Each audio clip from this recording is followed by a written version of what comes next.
What is going on, everybody? Happy Tuesday. Hope you guys had a good Monday. BobbyFi with my man Sheets as usual.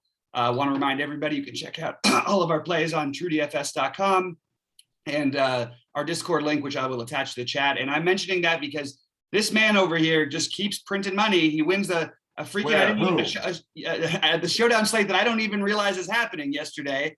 There's a morning slate of the KC game, and Sheets took first and fourth or something like that, and our other subscriber Adam took second, and it was a big one. I mean, for a baseball showdown this early, to have a 10,000 for first and to hit it, that's pretty nice, man.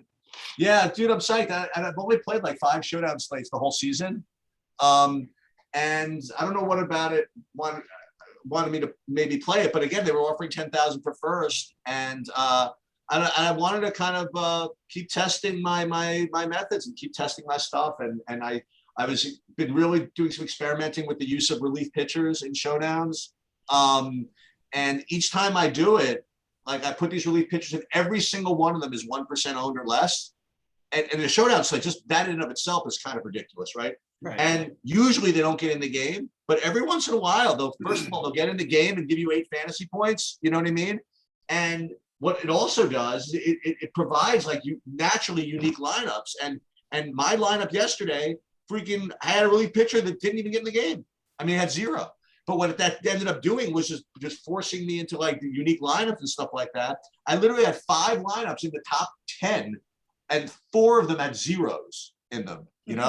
And again, and Adam Perry, if you go to our Discord, he's in there a lot. He's one of the sharper subscribers out there, and he's sharp and he like loves to learn. Yeah. And he said it better. He said it best. Listen, when I view my showdown results, all I do is I look after the slate starts. If I have a unique lineup that actually has a shot to win, I already won. You know what I mean? Right. And that's sort of the truth, and. So yeah, I mean, I played the showdowns, and I didn't think I would do this when I started getting DFS, but I'm really starting just to kind of play everything, and just because again, everything for me is kind of a puzzle and just a new opportunity to learn. So as long as there's stuff for me to learn and continue to do, I'm gonna do it. And yeah, it was a lot of fun yesterday. We sweated it in the Discord. We had our first actual live sweat. We were doing the live stream before lock, and it happened to be when the last couple innings of the showdown where he and I were battling right down to the end, and it was definitely a lot of fun. That's awesome. Well, congrats again, and you ready to jump into this pretty big slate? But we're not lucky enough to at least get some of the games out of the way early. Not quite yet. The first thing I want to do is I want to also throw out a testimony, whatever, to Stake Kings. For those, I don't even know if we have a deal with them, but whatever it is, but Stake Kings, that's where you can like buy some, you can stake people in the DFS and poker and all that stuff.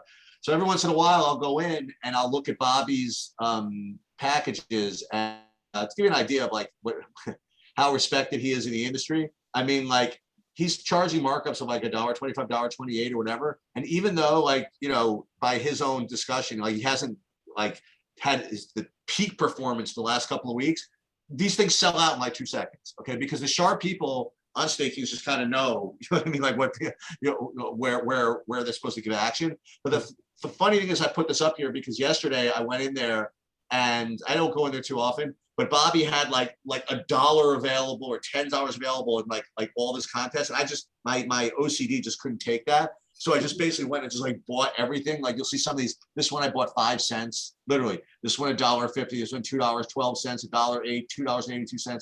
But the funniest thing is the one that I bought the most, it was like 1 cent, 10 cents. The one I bought the most of was I bought $76 of I got 5% of the 2 555s. And he finished in the top 20 in one of them, if I'm not mistaken. So when that grades out, that's gonna be good stuff. So go hit Stake Kings, and you can make some money there too. Yeah, a little shout out to Stake Kings. Yeah, I think it's been good I think they're good to us, and I'm hopefully like they can deal with me through losing streaks because I've made them a lot of money in the past, and they're very very it's a fun thing to do, and Rhodey's a part of it as well. So I sort of feel like we should probably set something up with them so we can keep talking about them because we're on the same team here. All right, well, Sheets, let's jump over to today's slate and see what we got going. It's a pretty, I don't want to say it's like a tricky slate. It's a slate that I expected to be a 15 gamer that's really not a 15 gamer, but it's going to have some incredibly obvious chalk. And I'm just sort of curious to see how it goes. Are you ready to get it going? Yeah, just before the thing, I just want to make sure. Yeah, I did have Rhodey.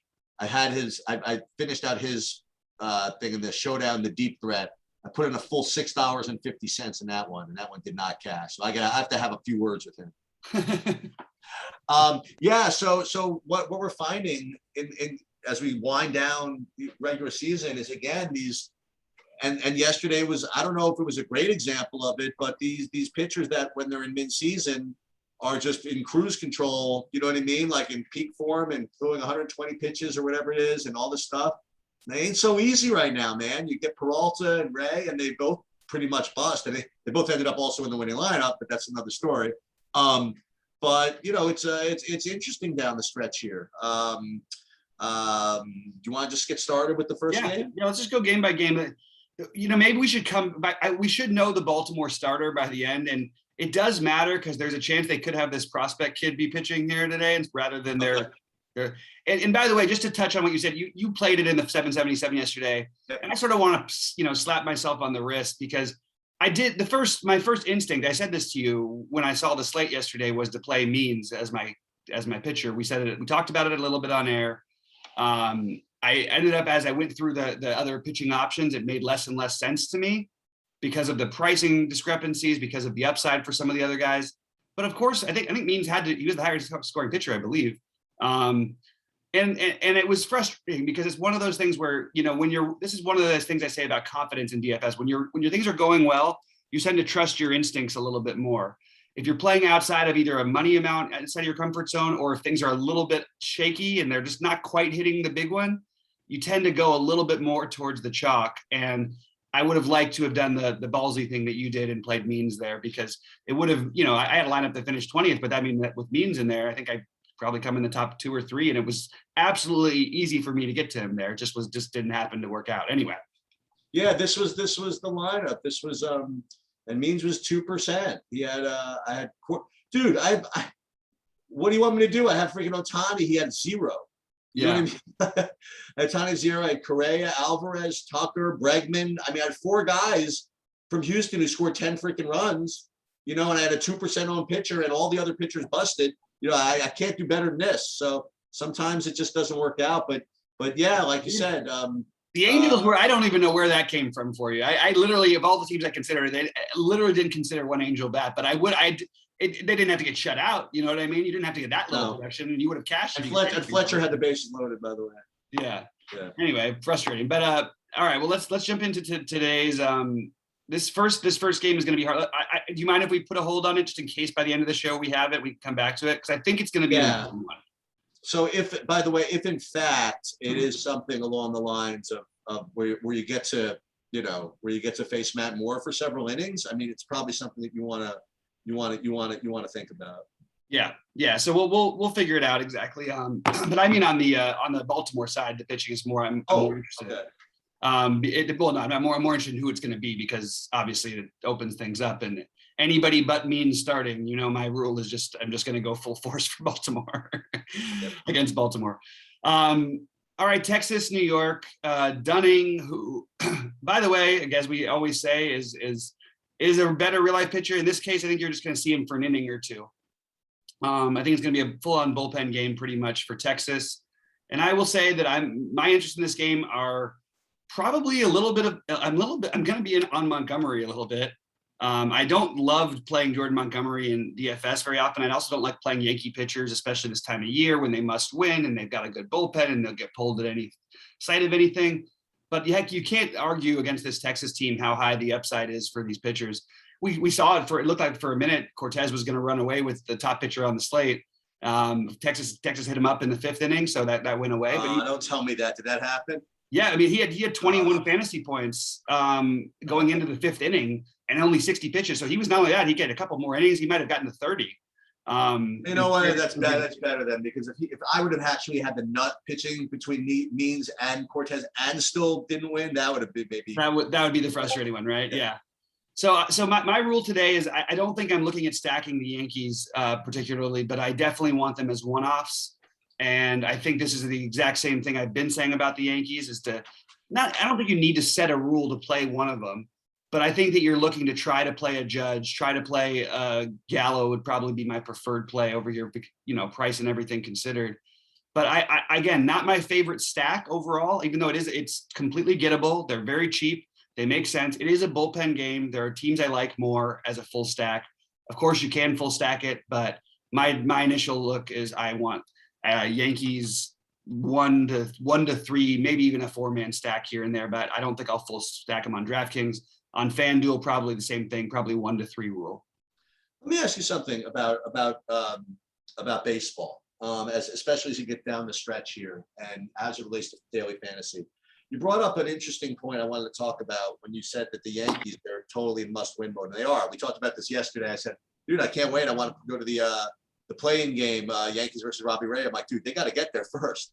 And I'm like, yeah, absolutely. And so they are totally in must-win mode. And you brought up a good point with someone like Jordan Montgomery, that if he's facing like even the slightest bit of trouble in a close game, they got a great bullpen. So this is not like make Jordan Montgomery happy day. You know what I mean? This is win at all costs. And that's one thing that's, I think, really important, especially with what could be probably the second highest owned pitcher. I mean, I think the Woodruff Montgomery combination is going to be the uber chalk, right?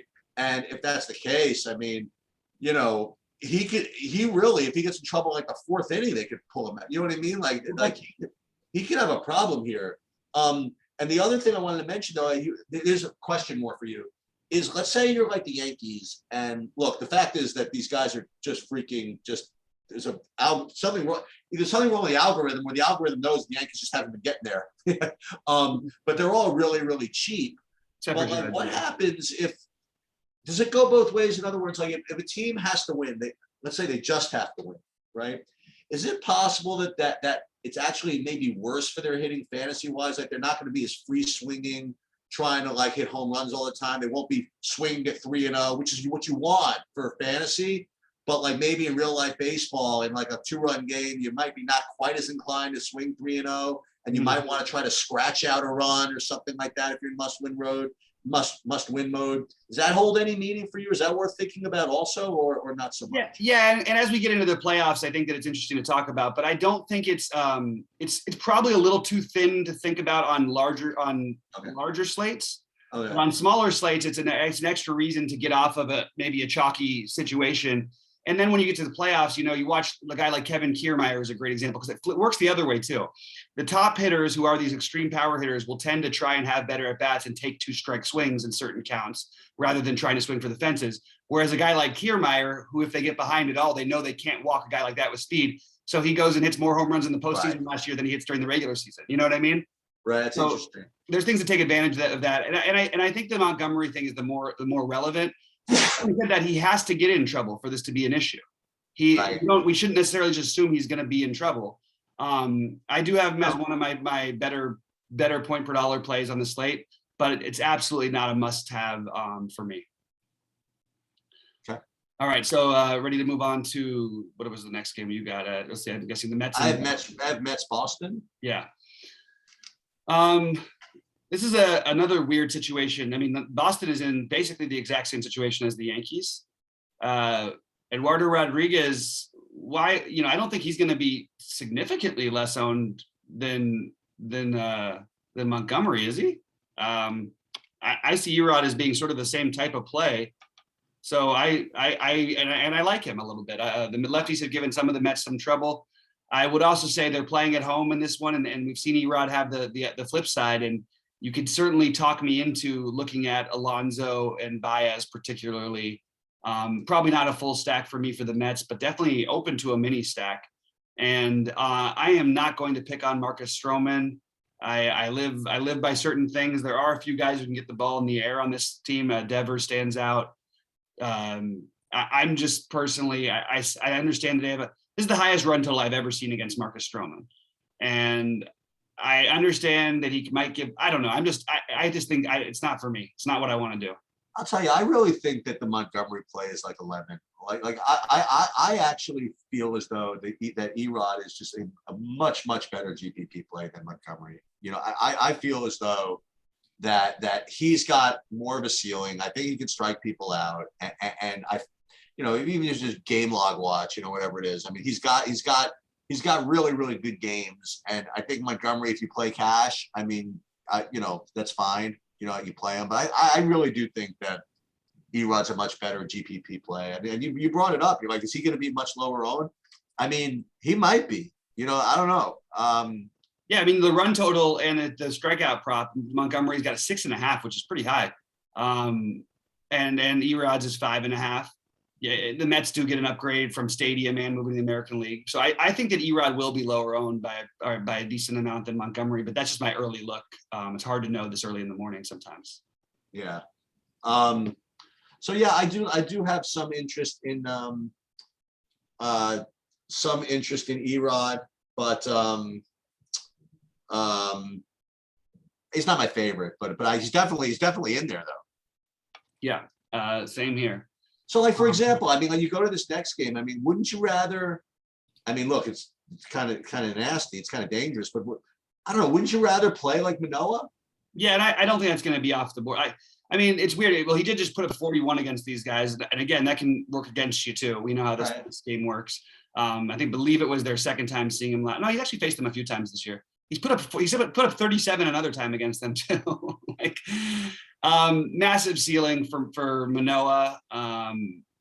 We talked, like, I was on the small slate last time he pitched, trying to stack against him because trying to play the, you know, okay, if they get to the rookie angle, but I understand that how good he is. And I'm a huge believer in this guy.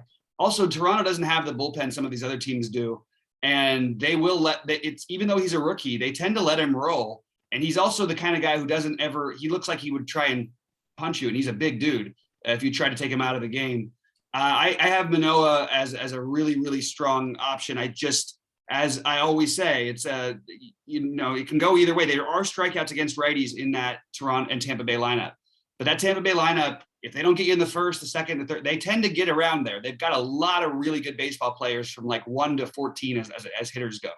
But I do think Manoah is a really strong play at 9,500 today. Yep. And at the same time, I am not going to be touching the hitting in this game. If I wanted to get cute, I would probably look at some Tampa Bay bats. I don't think I need to do that. How about you? Yeah, I didn't quite get to much of the hitting here at all. And like I said, I'll have a little bit of Manoah, I think. All right. Let's get on to Minnesota and Chicago. Boy, did you ever think you'd see Griffin Jacks with only a 4-run total? It feels like every time this guy is pitching, they have like the other team is projected for like 9 runs. Yeah, well, hang on a second. I mean, so we got to think about what's going on with the wind over here, right? Yeah, absolutely. Well, that's what I was leading into, kind of. You've got an 11-mile-an-hour blowing in and 64 degrees in Chicago. It's going to make both these pitchers more viable. Now, I don't know if we can really play Alec Mills on a big slate. I don't think it's bad, though. Like, I think they're actually pretty similar. Well, Jax is going to be, I believe in Jax's potential. Every time he goes out there, by the way, he starts making me look like a genius. And he'll get a few strikeouts early, give up nothing, and then just sort of fade away and give up some runs later in the outing. With the exception of that one time where I got him against the White Sox where he balled out for me. Mills is really good against righties, and Minnesota has a few lefties, but most of the guys you're really worried about are Donaldson, Buxton, Sano. The real lefties are Kepler, who has power, Arias, who doesn't have power but can hit. They don't really have lefties to make me uncomfortable. I guess you'd call Polanco, but I like Polanco just as much from the right side. I don't know about what to do with this situation. I'm open to both pitchers. Right now, I would have Jax a little bit ahead. I think it's a bigger upgrade for him, but I don't know if we're going to need it. If we do need it and you're getting that great wind blowing in, maybe we do play one of these guys. Mills is a really weird pitcher. I mean, this guy threw a no-hitter last year. He's people probably think he's worse than he is. He's been on the wrong side of some of those win games. He's had some tough matchups, some tough outings. He had pitched a gem against the White Sox after they had that big 18-run outing that almost should have won me the big one that night. But I'm right now, I'm going to put these guys as both iffy for me. But I am open to it because they have shown that they'll let Jax go a little bit deeper. They'll let him throw pitches. And Mills has turned into an actual somewhat starter. They both have a 4.5K prop and they're cheap. So I don't think you want to play like both of them and get all of that. But I do think that because of the win, because of the situation, I'm open to both. And it's just a matter of whether I'll need it or not. Yeah, I think you do want to do some of that. I think I am interested in playing them both if we have if you get that win. The only way I would do something like that is if there was something really egregious, like the Dodgers playing in Coors or something like that. Like, so if when you tell me there's a slate where the Dodgers are playing in Coors where I won't have to worry about salary, then I might consider doing something like that. But you're probably right; it's probably not going to happen for a while. Yeah. I do think they both are interesting. And then we're going to let me ask you this: if the wind is not blowing in, do you have any interest in the Cubs? I don't know if the wind won't be blowing in. Yeah, sure. I'd be interested in maybe the Cubs, maybe Kepler as a one-off, or even a couple other Twins because their bats are the bullpen so bad. But I don't see how the wind doesn't end. I mean, maybe it will. Maybe it'll change. It does happen. I just don't think I'm not especially interested in it personally, but it's because I've sort of gotten it, written up as the wind blowing in game, and I just don't like attacking those spots. Perfect. Most of my interest in this slate is later in this slate. So. Yep. Woodruff and Woodford, possibly Woodford. It was supposed to be Woodford yesterday, which got all my builds screwed up because I made the early builds assuming that, and then they played Leicester and I meant no Vogelbach and not Narvaez. Anyway, I think that your chalk pitcher is Brandon Woodruff, probably the best option. Now, he's not a guy who they tend to limit anyway. And again, I think you're looking at more ramping up for playoffs, not trying to get guys to only throw. I think they'll want him in the 90 to 100 pitch range. I don't think they're going to want him to go 110. I don't think they're going to want him to go less than 90. And I think that's almost like regardless of game scenario. And in that amount of time, you can see he can be really effective against these righties. Now they put some runs on Peralta last night, but he also showed some strikeout upside against them. And I think this is the same thing for Woodruff with a little more security. So I like Woodruff a lot. I've got him as the safest number one pitcher here. But again, we just mentioned some other good names to pivot off of them. And I'm okay with Milwaukee in this bullpen-ishy game, but I think there's better spots. I do think that they have some cheap bats on FanDuel, depending on how the lineup shakes out. Garcia had a home run last night on FanDuel.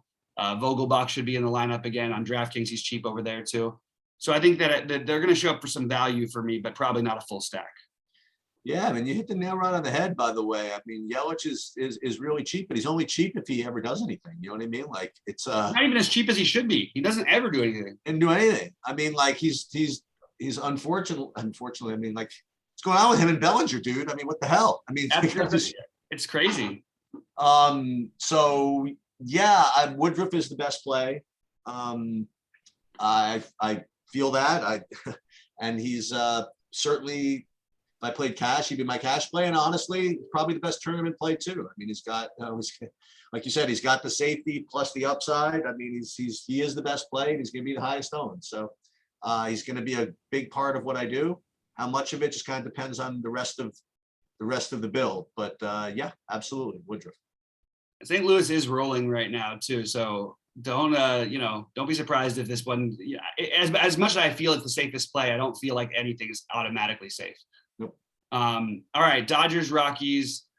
I wish it was a different Rocky pitcher because I'm the one who's always making this case that Senzatella is really not that bad, and he's not. He's been proving me right. He doesn't give up home runs. But the Dodgers are the one team that he always seemed to get to him. I think he had one decent outing against us this year, whether it's Dodger Stadium, whether it's Colorado. It is only 65 in Colorado, lower humidity than usual. Not as good at hitting conditions as it could be. But I do love the Dodgers. It's going to be hard. The problem is they're going to be so popular. How do we do it? Do I maybe do some of maybe we just play 4 or 3 on DraftKings? It's hard because I literally look at the whole lineup and I want to play all of the 8 guys. So yes, best stack on the slate, but definitely other places you can go. They didn't raise their prices enough. Only Mookie got up to 6.4. For some reason, Corey Seager is 4.6, and that's totally confusing to me. Gavin Lux is still 3K. I don't mind at all playing Gavin Lux at the bottom of the lineup. In fact, you should be doing that. even in your non-full stacks, that's too cheap for him and too cheap for Coors. And then Chris Taylor is also 3.9. This guy, maybe been struggling lately a little bit, but he's a freaking all-star. So I am not interested in the Colorado bats outside of Trevor Story, and I'm not going to play Urias. I also do think Urias probably will. Let me see what they put for a K prop on him this time, because I'm looking at his projection. How can it be this low? 5.5 K prop still. Yeah, he's if he was like 7,900, I would be looking to play him here, but I can't bring myself to do it. And when he pitches, the Dodgers win, and I think they're going to score runs in this game. Priority play is Seager. Like I said, Seager, Lux. Unfortunately, some position crossover there. Seager, Lux, Betts, and probably Will Smith and Muncy. They're all good plays though. It's really hard to even rank them because they're so strong. So I'm going to be a lot on the Dodgers today. Yeah. I think there are two ways you play the Dodgers. One is exactly what you said, is, you play the bottom of the order and the cheapest, and you do that. And if you do that, then you can play Woodruff and Manoah and, or the high upside guys, or you could just say, I don't care about the price, just going to pay up 6K for all these guys and double pay down a pitcher. You know what I mean? I'll do a little bit of both. I'm not, look, it's you wish it were a better different pitcher, but you know what, you're getting a righty, and then it's in Coors. I mean, you get absolutely everything, so I'll take my chances, let's put it that way. And quite honestly, it's not as if, see, sometimes when you want to fade the Coors game, it's because there are other like great options. Haven't seen a great option yet. We could talk about the next one in a second, but I mean, they just kind of lay over the field with their possibility and probability of being the top scorers, so I do have the Dodgers as my top step. Yeah, I have the Dodgers as clearly as my top, but I'm going to consider switching. Three starts against the Dodgers this year. Senzatel did put up 27 last time against this Dodger team, was really, really good in LA. But his other starts, he gave up. He had his two worst starts of the year where they just crushed him in 3 innings. So I do like the Dodgers. They're familiar with them, but it feels, I hate, me in baseball. I'm always trying to find a way to not play the chalk. All right. So what will that do to the ownership of the Astros tonight, I guess, is what leads us into the next game. And on top of it, they should be ramping Urquidy up with more pitches than they did in the last start. So he's on my list as well. And I'll sort of like talk about, the pitchers at the end again, because I have a lot of guys that I'm considering today. And then you get Patty Naughton, the lefty, against this Astros lineup. Bregman still hurt someone's feelings, so he's still 4,200. I'm very into the Astros as well, and I think it makes for a good full stack. You see how even last night when they're struggling to score runs, then all of a sudden they put up 8 in the 8th inning. I mean, this bullpen has been so bad. They've given up on the season with the Angels. So I do have a lot of love for the Astros here, as well as the Dodgers. And I know that's not going to be anything earth shattering, but especially Bregman. If you're playing cash, you play Bregman. And then I think maybe you can get a little bit lower ownership on Alvarez and the lefties against Naughton. That's probably the way I would do a stack there. Yeah, Houston's the natural pivot, and it won't be particularly earth shattering. If you don't play the Dodgers, you're going to play the Astros or the Yankees, I think. So that's not going to be particularly earth shattering. I will continue with my terrible take. When I faded the White Sox last time against Naughton, I mentioned that Naughton was not that bad, that he actually is pretty good, and he got destroyed. So today I'm going to double down on that. I say he's not that bad, and if Houston is going to be that chalky, I will. I might try to find a different pivot than Houston. Maybe we'll talk about Atlanta in a minute. Maybe that's possible. I might also just for ultra tilt and ultra stubbornness, mix in my Jax Mills builds with some Jax Naughton builds and Mills Naughton builds, just for max aggravation and trying to win a GPP with 3 points out of the pitcher spot. So I am gonna try a little bit of that, just for full disclosure, regardless of what my projections say.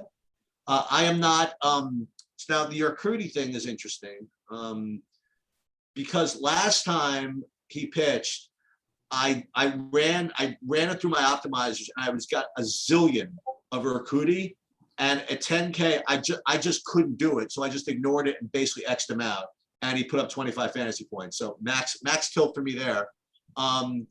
And he's now only 9K in a really, really good matchup. So I am not going to make that same mistake. I'm going to consider him as well. So I do like both the pitching this game, and the Angels. If playing them last night wasn't bad enough, again, I want to do something a little different. Especially when we play Dodgers. Maybe some of the cheap Angels I'll throw in. I don't know. I don't know why I'm screwing around so much with those thin types of plays, but that's just kind of where I'm thinking right now. Yeah, I'm with you. I know, very thin. I got it. I'm with you on Urquidy anyway. Okay, very good. All right, so let's move on to the next one. We've got Atlanta, Arizona. And I am going to be heavily interested in Atlanta. They're my number 2 team. I think that against Weaver, again, Weaver's got good stuff. I think you're looking for lefties in general against him. You do have the Rosario at the bottom and then Freeman towards the top. Albies switch hitter, obviously.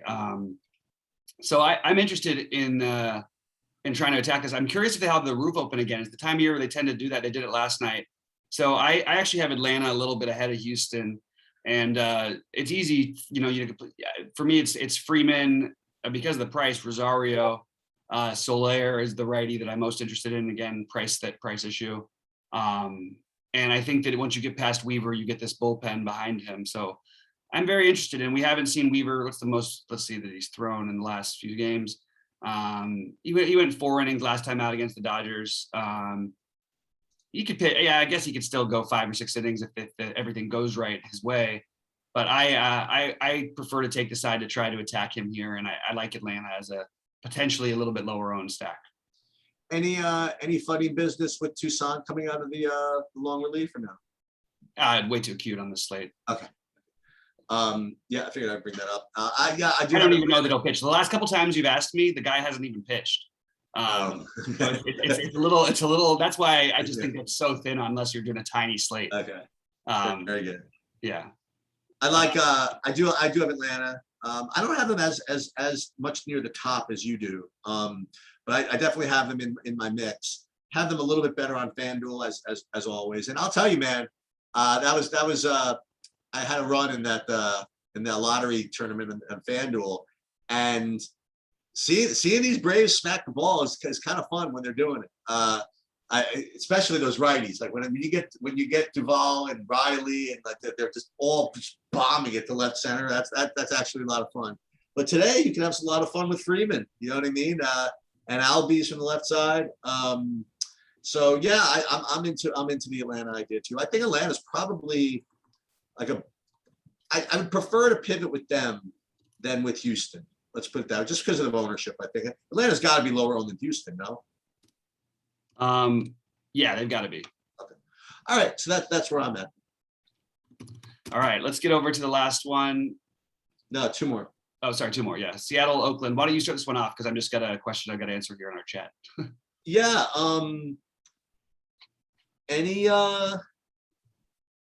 If I'm gonna play, not that I have to, but if I'm gonna play the other idiot 6K pitchers, is it that bad to play Blackburn? I don't know. It's a question I'm gonna pose to you, I suppose. That would really be the only interest I would have in this game. I didn't get too much to hitting. I don't want to say I need to be chalked off because I'm gonna play 1 or 2 of them anyway with those builds. But you have any interest in Blackburn at all? No. Okay. Well, not at the moment. I may change my tune a little bit by the end of the day. I just don't see the need to do it. We talked about so many options that make a lot more sense to me. Okay. And Marco Gonzalez, is a guy who I've said forever, I think he's a pretty decent real life pitcher, not a guy I'm desperate to pick on. But I don't mind an Oakland batter too. This slate kind of plays funny. So I'll just mention the guys I always mention. He's a little too expensive probably, but Marte and maybe Matt Chapman is something I could get behind as a pivot off of Bregman at third. I actually kind of like that move but I'm not really looking at bats too much. Hey, what do you mean by that, by the way? Just because I think I know sort of what you meant, but what do you mean when you say the slate plays funny?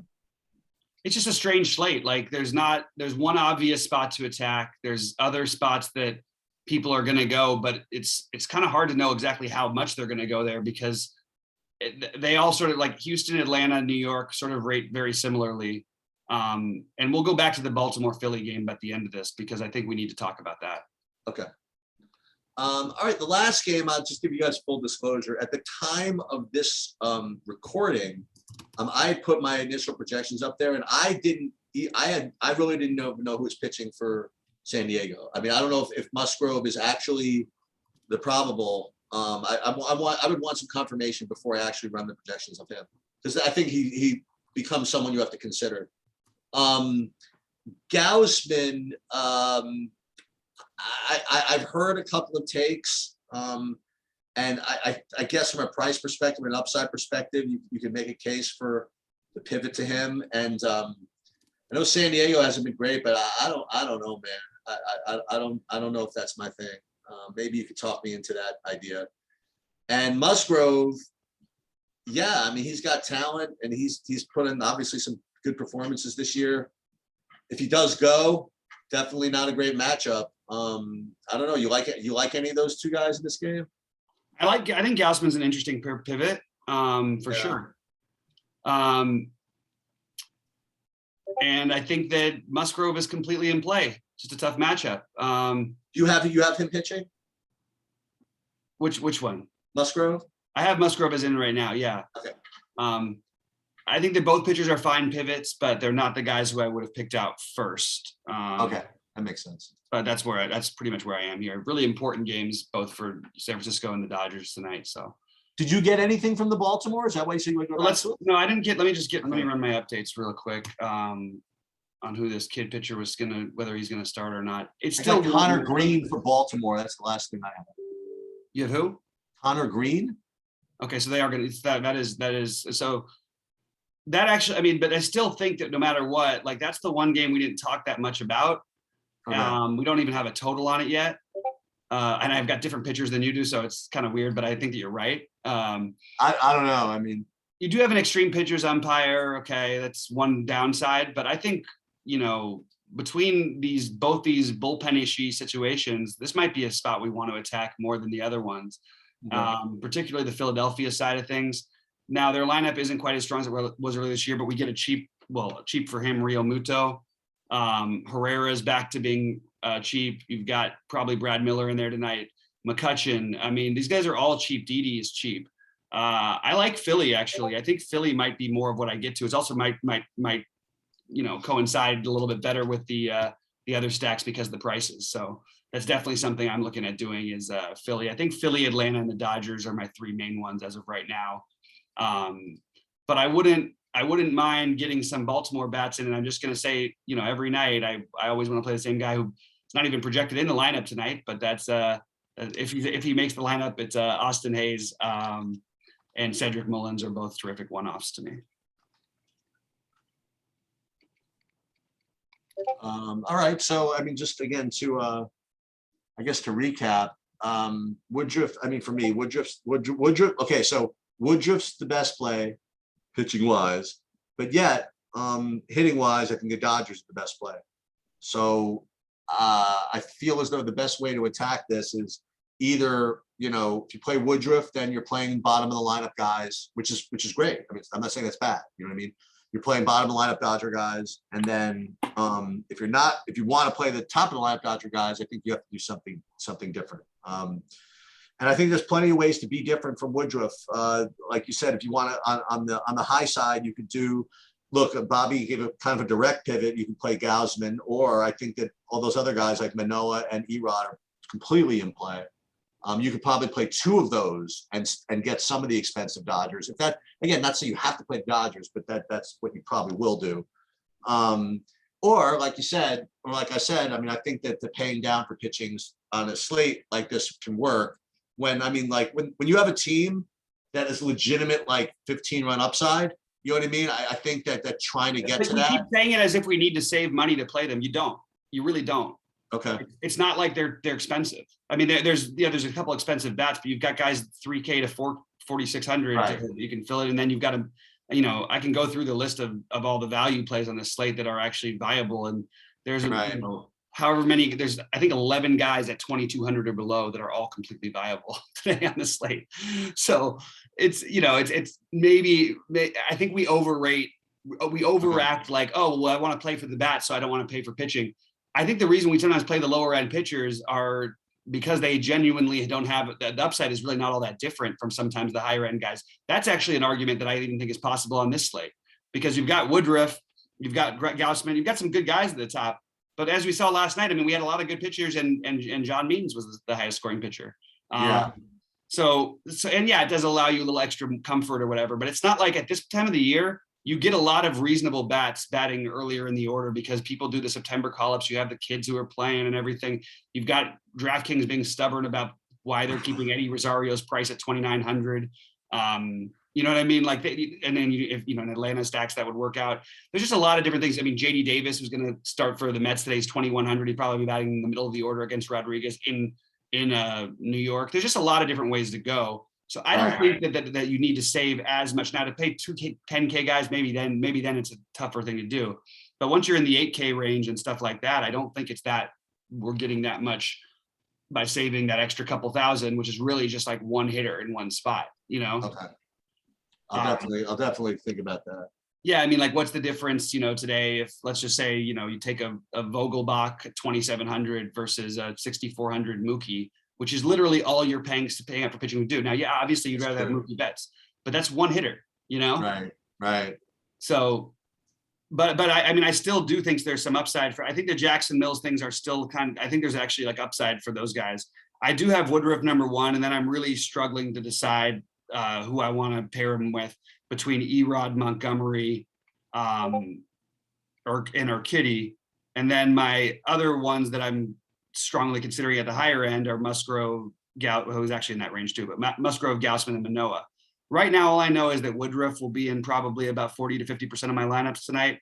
And these other guys, I am still struggling with because I have them rated really, really similarly. And it just makes me also wonder, maybe I don't need to go to the Jacks or Mills thing because I have so many guys in the mid to top end that I think grade out to have a chance to have this, the best performance on the slate. And then I'm playing, I want Atlanta, Philly, and the Dodgers, but I am very happy to play, I want 1 to 3 Yankees on as many lines as I can get them into. Now I can't do all that together, but I don't want to play just chalk. And then I like Houston a lot too, but I'm okay with preferring Atlanta and Philly over them for right now. All right, sounds good.